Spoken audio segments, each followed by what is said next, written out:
Drop it.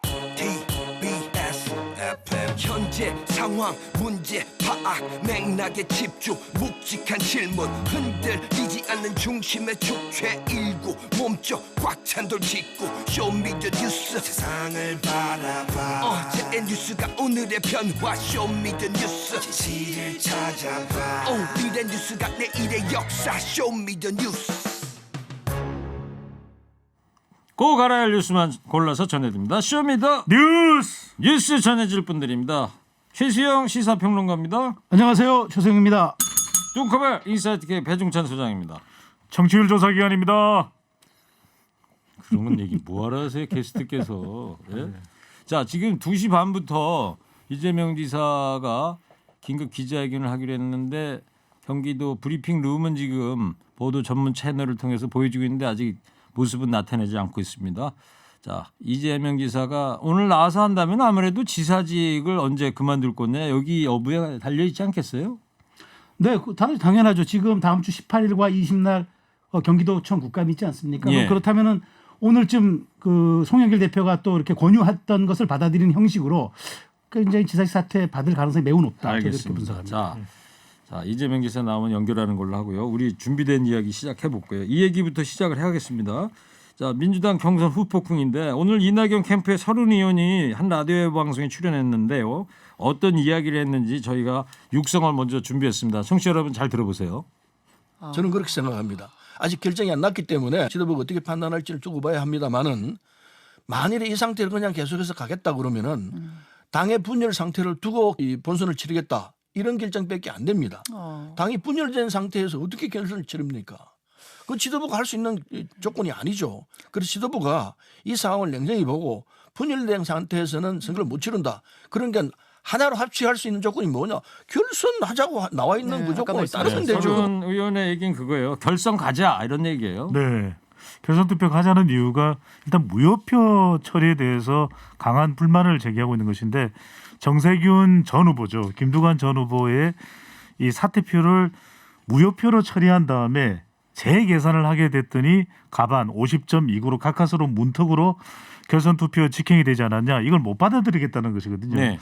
그런데 또 한편으로는 이걸 사전에 정리를 했었어야 되는 것인데 네, 이재명 후보가 지금 뭔가 발언을 하려고 하는 것 같은데. 네, 그건 신경 쓰지 마시고요. 제가 네네. 알아서 할 테니까 예, 계속 알겠습니다. 해주세요. 그래서 결선 투표로 가자라고 이제 서른 의원이 이야기하는데 과연 이것을 네. 지도부가 받아들일지. 잠깐만요. 자, 이재명 지사 시작했습니다. 들어보겠습니다. 청취자 여러분. 원래 계획대로 경기도 국감을 정상적으로 수강하겠습니다. 경기도지사로서의 할 수 있는 범위까지 최대한의 책임을 다한다는 것이 저의 기본 입장입니다. 그리고 그 입장에는 변함이 없습니다. 경기도 사무와 무관한 네. 대장동 자, 관련 지금 정쟁이 될 것이 예상과는 분명한 경기도 다르네요. 국감에 18일 경기도 이에 국감에 응하는 참여하겠다는 입장 얘기하는 거 경기도지사로서의 아니에요 지금? 책임도 중요하지만 저 얘기는 정면 돌파하겠다는 거죠. 그보다 집권 그러니까 여당의 사실 대통령 이번 후보로서의 책무가 더 중요하니 조기 사퇴하고 대선에 집중하는 게 좋겠다라는 우리 당 지도부의 권유도 충분히 이해합니다. 숙고한 결과 저의 당초 입장대로 경기도 국감에 임하기로 했습니다. 대장동 개발과 화천 대유 게이트 관련으로 정치 공세가 예상되지만 오히려 대장동 개발 사업의 구체적 내용과 또 행정 성과를 실적을 설명하는 좋은 기회가 될 것으로 판단합니다. 이후 사퇴 시기 문제는 국감 이후에 다시 판단하고 말씀드리도록 하겠습니다. 많은 분들이 오해를 하고 계신 게 있고 또 일부 언론과 일부 정치 세력들이 본질과 줄기는 빼고 지연 말단적인 사안들을 왜곡하고 또 가짜 뉴스를 만들어서 마치 개발 사업에 뭔가 문제가 있는 것처럼 주장하고 있어서 몇 가지만 말씀드리도록 하겠습니다. 아주 세부적인 팩트는 이렇습니다. 대장동 개발 사업은 원래 LH가 공공개발을 추진하고 있었는데 제가 당선된 이후에 2010년 6월 2일인가 4일에 선거가 끝나고 난 후에 6월 10일인가쯤에 갑자기 LH가 공영 개발을 포기했습니다. 나중에 알게 됐지만 뭐 그거는 업자들의 로비 때문이었다. 국민의힘의 정략 때문이었다는 것이 밝혀졌습니다. 제가 2010년 7월 1일에 취임을 했고 그리고 2011년 7월 1일에 취임 1주년 기자회견을 하면서 이 대장동 공영개발 그리고 위례 신도시의 아파트 분양 사업 이 등등을 통해서 개발 이익을 1조 원을 세금 말고 추가로 확보하겠다 이런 발표를 했습니다. 그런데 우리 성남시는 위례 신도시 분양 사업 그리고 대장동 개발 사업들을 공영 개발해서 개발 이익을 100% 성남 시민 몫으로 만들려고 했는데 4년간이나 국민의힘이 시의회를 동원해서 막고 민간 개발을 하라고 강요하는 바람에 결국 공영 개발을 할 수가 없었습니다. 그렇다고 그들이 원하는 대로 민간 개발을 할 수는 없었기 때문에 민간 자본을 동원해서 사업은 하되 공공성을 확보해서 개발 이익의 대부분을 상당 부분을 환수하는 민간 합작을 처음으로 고안했습니다. 당시 자치단체들은 부산 LCT 분양 개발 사업처럼 민간 개발을 다 허가를 해줬지 이렇게 공영 개발을 하거나 또는 민간 합작을 통해서 개발 이익을 환수한 이런 사례는 없었습니다. 제가 민간 합작은 뭐 처음으로 했던 것 아닌가 생각이 됩니다.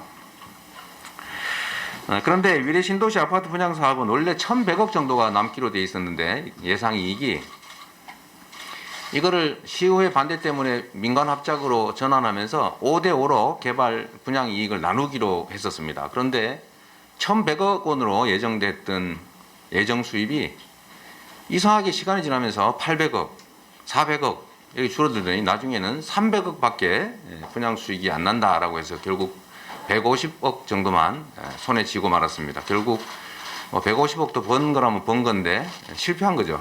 비용 부풀리기가 주 원인이었던 것 같습니다. 이 위례 신도시 경험을 토대로 민간 자본을 이용한 준공영 개발, 민간 합작 사업을 다시 대장동 사업에 적용하게 됐습니다. 그런데 경험을 반영해서 핵심 내용을 이렇게 정했습니다. 성남시 몫을 비율로 정하지 않는다. 반드시 사전에 확정된 고정역으로 정하고 그것도 사업 끝난 후에 받는 게 아니라 사업 도중에 미리 받는다.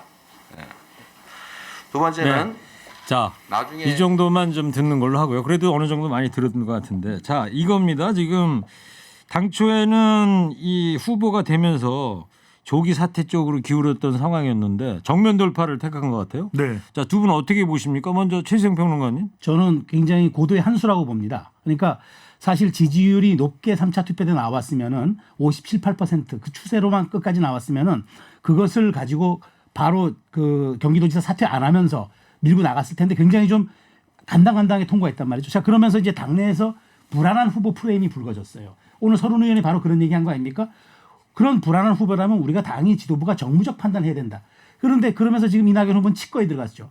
이것을 한 방에 일거에 뒤엎는 저는 굉장히 전략적인 한 수라고 보는 겁니다. 네. 그러니까 내가 불안한 후보가 아니라는 것을 양일간에 걸친 경기도청 국감을 통해서 내가 직접 설명하면서 돌파를 하겠다. 그러니까 날 더 이상 흔들지 마라. 네. 거기서 내가 입증을 하겠다. 이런 지금 카드를 꺼내면서 이른바 당내 진화용과 본인이 불안한 후보 프레임을 극복하겠다는 두 가지 고도의 어떤 정치적인 한 수라고 저는 보고 있습니다. 경기도 국감이 다음 주 18일 날은 어디 와서 하는 거죠? 국토위인가요? 국토위가 이제 경기도를 가고 월요일 날이고. 그다음에 네. 수요일 날. 수요일 날은 행정안전위원회가 이제 마지막 종합 국감식으로 이제 경기도를 하게 되는 거죠. 예, 그렇습니다. 배 소장님은 어떻게 보세요? 여기 한 가지가 더 있다고 봅니다. 3차 국민경선 슈퍼위크에서 뭐 압도적인 득표를 냈다면 저는 경기지사직을 사퇴했을 거라고 봅니다.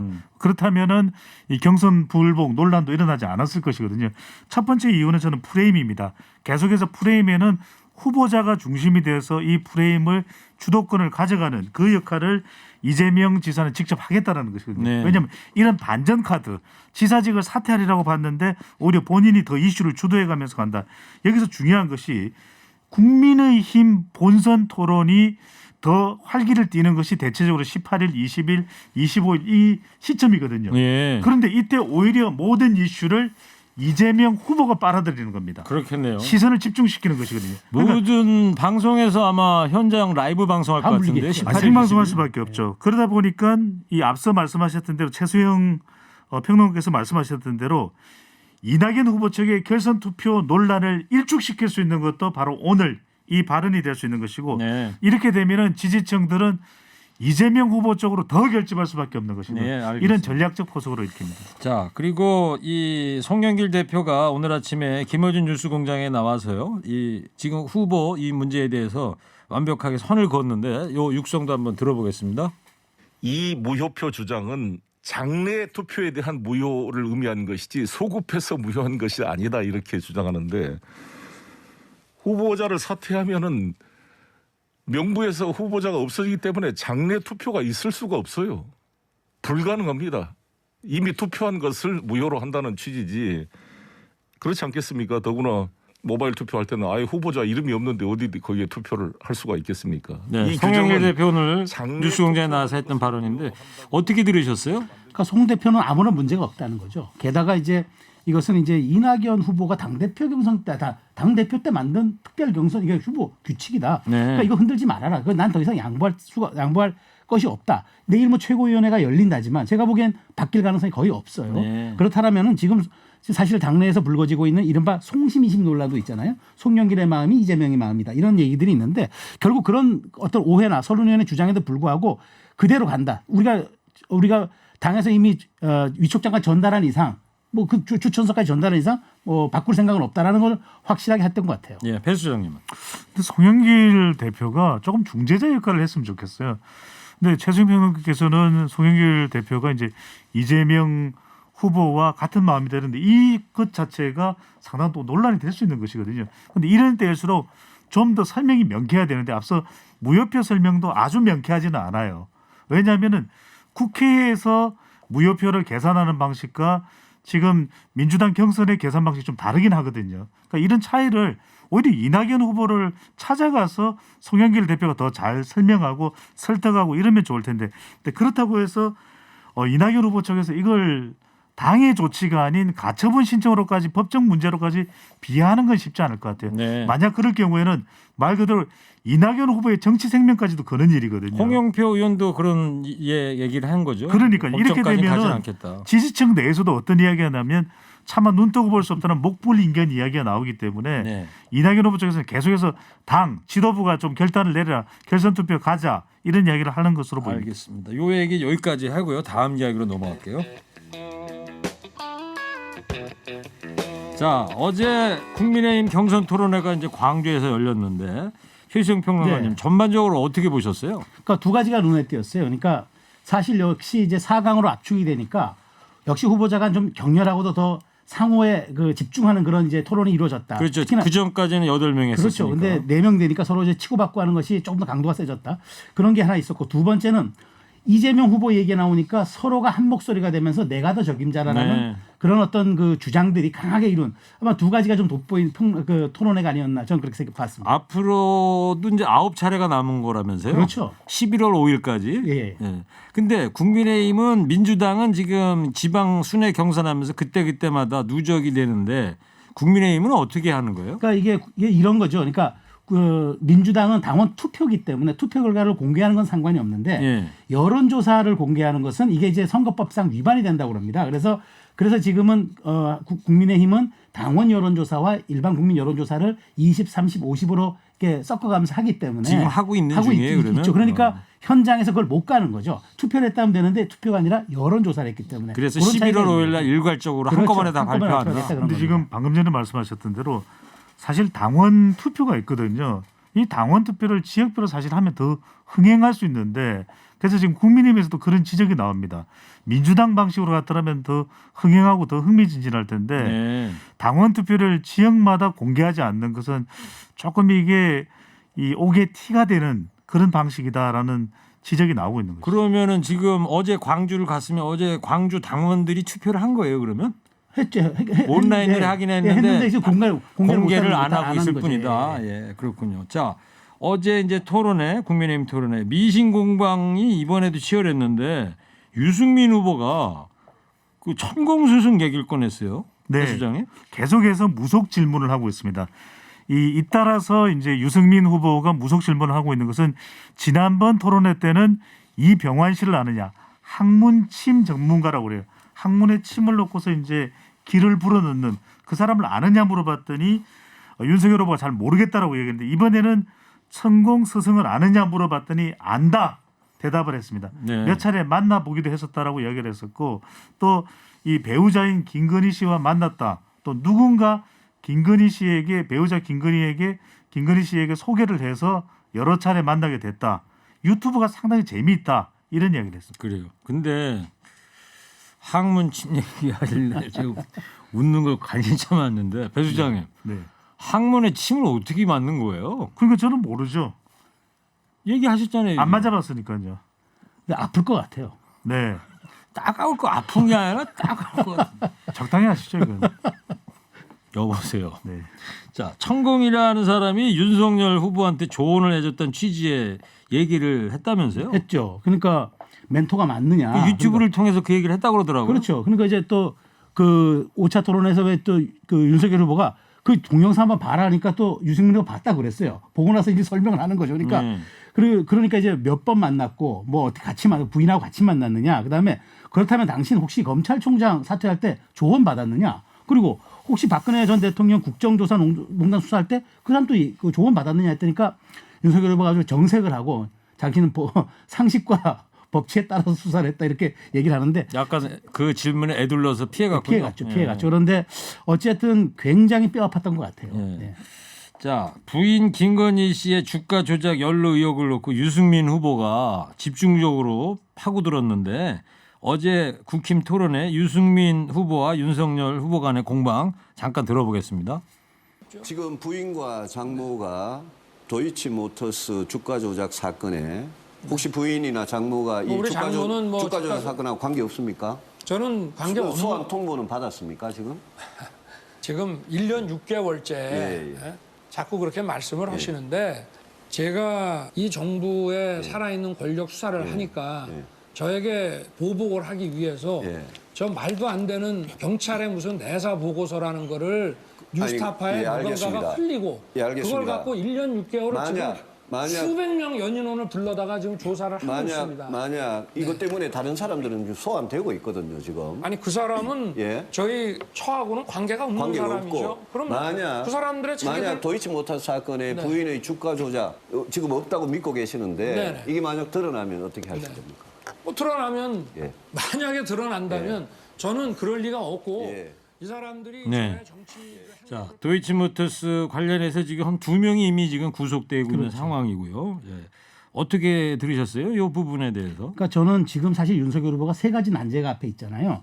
장모 의혹이 있고 그다음에 부인의 지금 도이치모터스 주가 조작 의혹에 관련돼 있냐 그 의혹이 있고 세 번째 고발 사주 본인과 관련된 거잖아요. 그러니까 저는 유승민 후보가 끊임없이 불안한 후보 프레임으로 흔드는 것 같아요.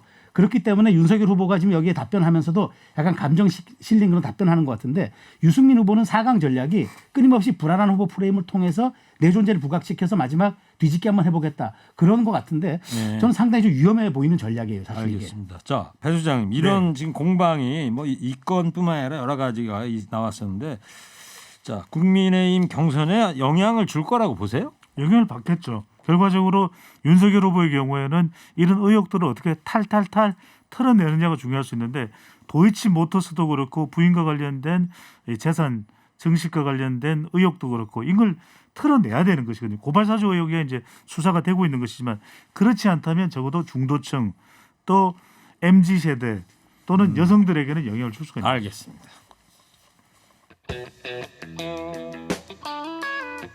자, 세 번째 이야기입니다. 김정은의 발언인데요. 자, 어떤 내용이었었죠? 소개를 먼저 좀 해주세요. 네, 북한 노동당 총비서인 김정은 위원장이 첫 국방발전 전람회에서의 발언입니다. 군사력을 강화해야 된다.